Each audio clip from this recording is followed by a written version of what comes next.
Welcome to this video. I'm Mrs. Neha Bhagavi going to teach you a Civics part 3. So in this video we are going to see the Civics chapter 3, the Union Legislature. Okay, so let's go to the video.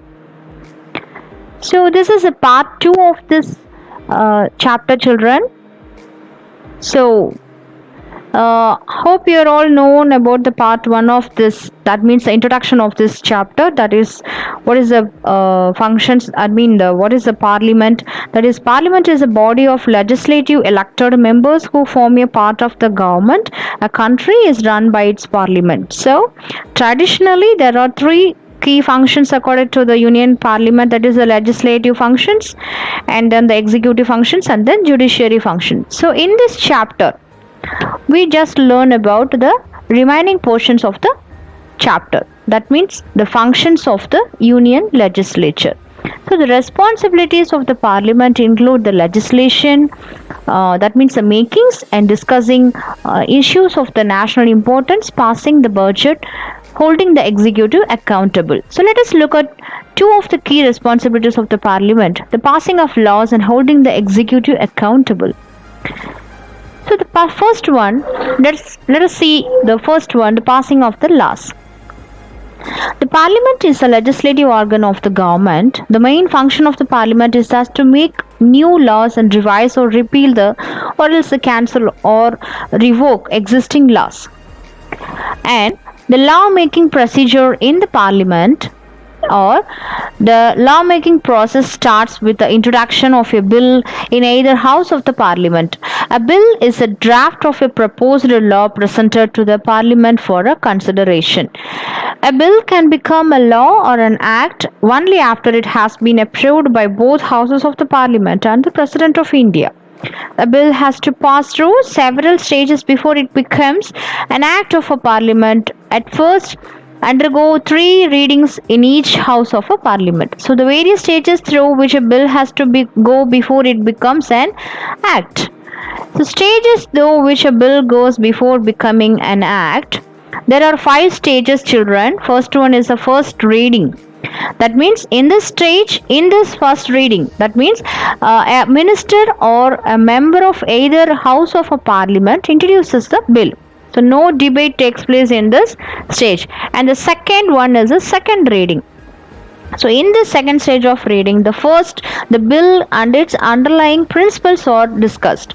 So it is then referred to either a select committee of the House or to a joint committee of the 2 houses. Only they submit the report. Each clause of the bill is taken up and debated. And the third reading is that in this stage of the third reading, the bill is drafted with the suitable modifications and placed before the House for a final discussion.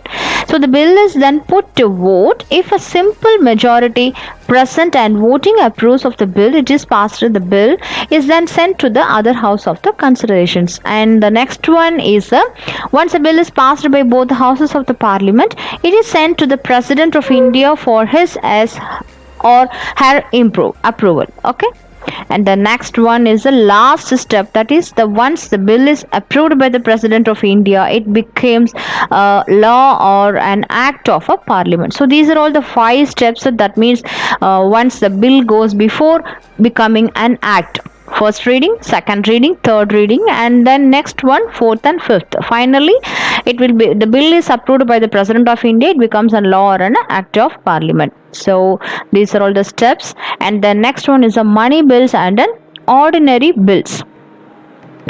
There are 2 types of bill, children. That is, the one is a money bill and an ordinary, or else another name of the ordinary bill is called the public bill.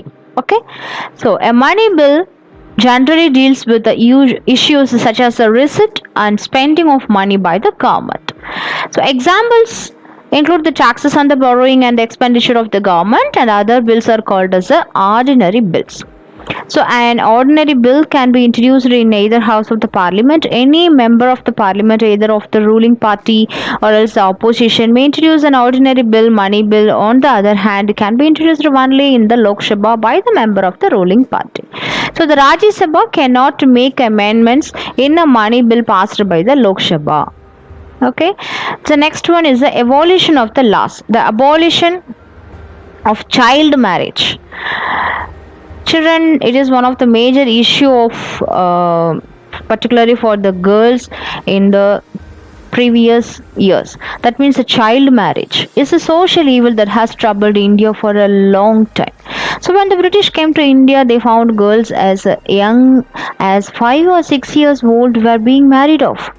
So in an effort to stop this, the Child Marriage Restraint Act was passed in 1929. So it fixed the age of the marriage for girls at 14 years and boys at 18 years. And later, as an awareness grew, the minimum age was amended to 18 for girls and 21 for boys. So many communities used the excuse of personal laws and customs to escape the prosecution, and the child marriages continued in India. So after independence, many amendments were made to the law, but the law still lacked teeth. And finally, after the repeated appeals from the women's bodies and the social activities, the Prohibition of Child Marriage Act, that means the 2006, was passed. And under this act, adult men above 18 years of age who married minor girls could be sentenced to rigorous imprisonment for 2.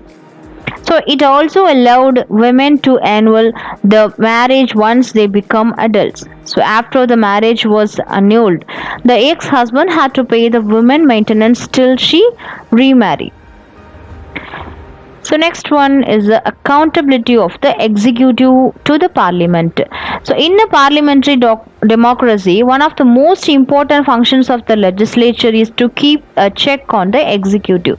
So this means that the ministers are individually and collectively accountable to the parliament. So the members of the parliament, especially those belonging to the opposition, can question the ruling government's actions and the policies. So this is done in the following way, children, that is the question hour. Okay, that means the first hour of every sitting of the parliament is known as the question hour. So during this hour, the members of the parliament raise questions about the decisions or actions taken by the executive. So all questions are addressed to the presiding officer of the house, but are to be answered by the ministers. So first one is the adjournment motion. So that is, an adjournment motion is moved when a subject of urgent importance needs to be discussed. And adjournment motions play a vital role in revealing various aspects of the government policies. And the next one is a no confidence motion. So if the legislature loses confidence in the Council of Ministers, a motion of no confidence can be passed in the Lok Sabha, following which the Council of Ministers must resign collectively. So these are all the adjournment motion and then the confidence motion. And the next one is the impeachment. The Parliament can remove the President of India from office for violation of the Constitution by the process of impeachment. So the resolution to impeach the President has to be passed by 2/3 majority of the total members of the both houses. The Parliament can also impeach the judges of the Supreme Court and the High Courts of India. So these are all the topics covered in this part, children. Let's recap what we learned from this chapter. That is, the important topics or functions of the Union Legislature, money bills and ordinary bills, and the evolution of the laws, and the abolition of child marriage, and the accountability of the executive to the parliament. So these are all the topics covered in this chapter, children. Hope you all understand well. And from this part, the chapter was over. Okay, so we will meet in another chapter. Thank you, children. Thank you all.